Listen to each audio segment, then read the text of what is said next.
ఇప్పుడు మీరు అక్షింతలు తీసుకొని ఆశీర్వాదం ఇవ్వడం తప్ప మీరు చేసేదానికి ఏమీ లేదు. మీరు ఒప్పుకున్నా ఒప్పుకోకపోయినా ఇది నా పెండ్లాము. నేను ఈ ఇంటి అల్లుణ్ణి. ఇదిగోండి పెండ్లి రిజిస్ట్రేషన్ కాపీ కూడా తెచ్చుండాను. మా పెండ్లి లీగల్గా కూడా అయిపోయింది. అదే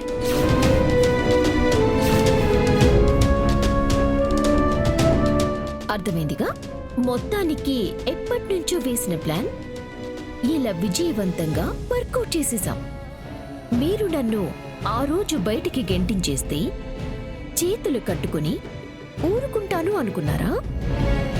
ఏ చేతులతో గెంటేసి నన్ను అవమానించారో ఇవాళ అదే చేతులతో చచ్చినట్టు మీరు నాకు నమస్కరించాలి.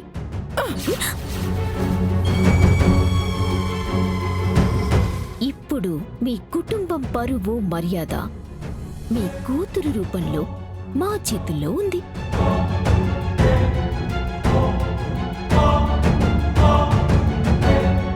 ఆనంద భైరవి గారు, ఎలా ఉంది నేను కొట్టిన ఈ చావు దెబ్బ? దిమ్మ తిరిగి బొమ్మ కనపడిందా? అనన్య తలుచుకుంటే ఎలా ఉంటుందో ఇప్పటికైనా అర్థమైందా?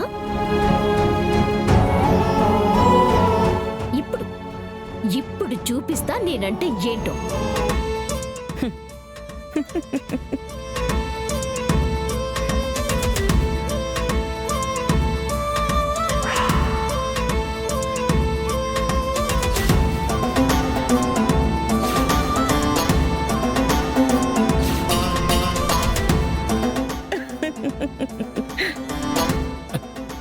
ఏందకాయ్ ఇంత పెద్ద షాకింగ్ సీన్ ఇక్కడ జరుగుతూ ఉంటే అత్తయ్య గారిందే మనమేదో కూతులాడిస్తున్నట్టు అట్టానవుతా ఉండది.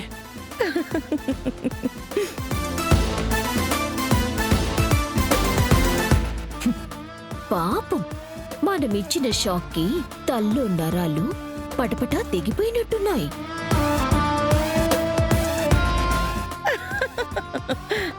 ఓసే పిల్ల పిచ్చుక, నువ్వు నాకు షాక్ ఇవ్వడమేంటే?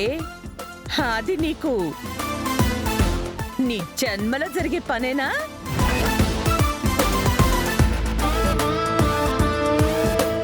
నేనిచ్చిన షాక్ కళ్ళ ముందే కనిపిస్తుందిగా. ఇదిగో నా తమ్ముడు దాముని మెల్లో కట్టిన తాళి.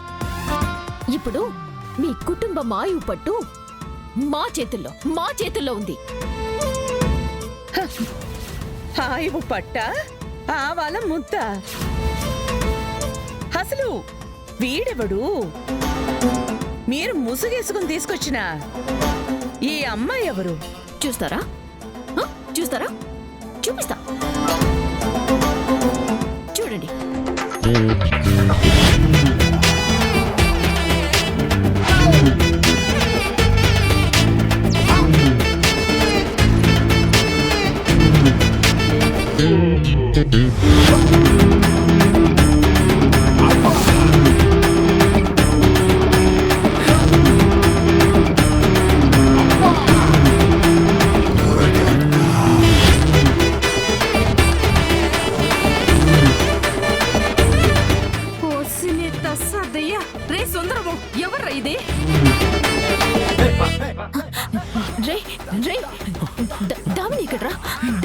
అదే నాకు అర్థం కావట్లేదు అక్కాయ్, అంతా మాయగా ఉండదు.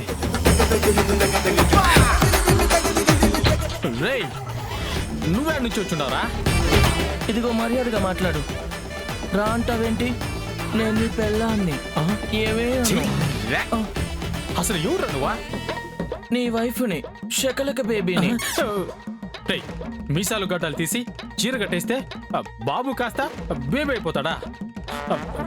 అక్కాయ్ అసలు ఈ బేబీ గాడు ఎక్కడి నుంచి వచ్చాడో, దామిని ఎక్కడికి వెళ్ళిందో నాకేం అర్థం కావట్లేదు అక్కాయ్. రేయ్ పిచ్చి పురుషోత్తమా, నువ్వు నిజంగా తాళి కట్టింది దామిని మెళ్ళోనేననే భ్రమలో ఉన్నట్టున్నావు. కానీ మోసంతో కళ్ళు మూసుకుపోయి తాళి కట్టింది అదిగో ఆ బేబీ మెళ్ళోనే.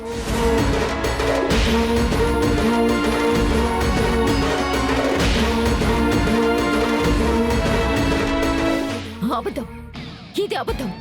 నిజం. దామిని,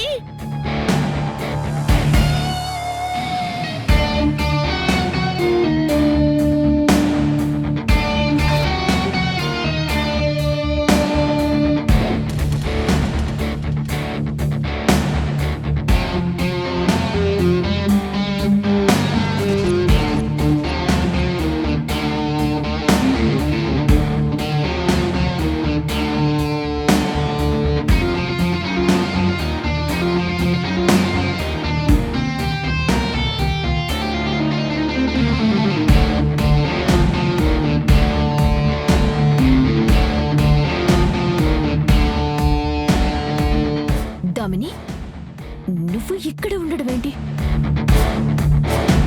ఏంటి షాక్తో తల్లో నరాలు పటపట అంటూ తెగిపోతున్నాయా? అమ్మా ఆనంద, ఏంటమ్మా ఇదంతా? బావగారు, వీళ్ళు మన దామినిని ట్రాప్ చేయడానికి ప్లాన్ చేశారు.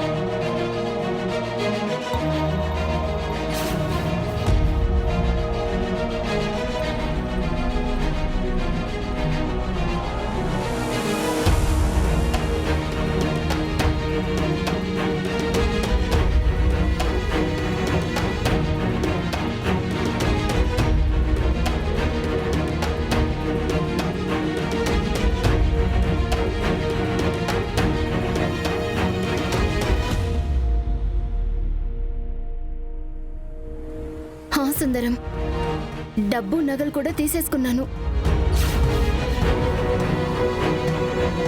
రేపు పొద్దున్న గుళ్ళో మనం పెళ్లి చేసేసుకుందాం అమ్మే. అలాగే సుందరం.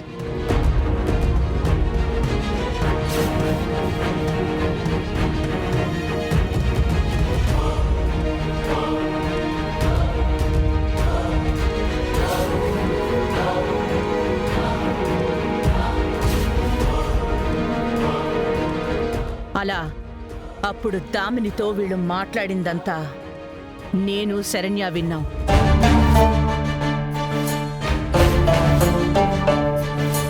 వీళ్ళ కుట్రకి దామినిని ఎరగా వాడుకుంటున్నారని మాకర్థమైంది.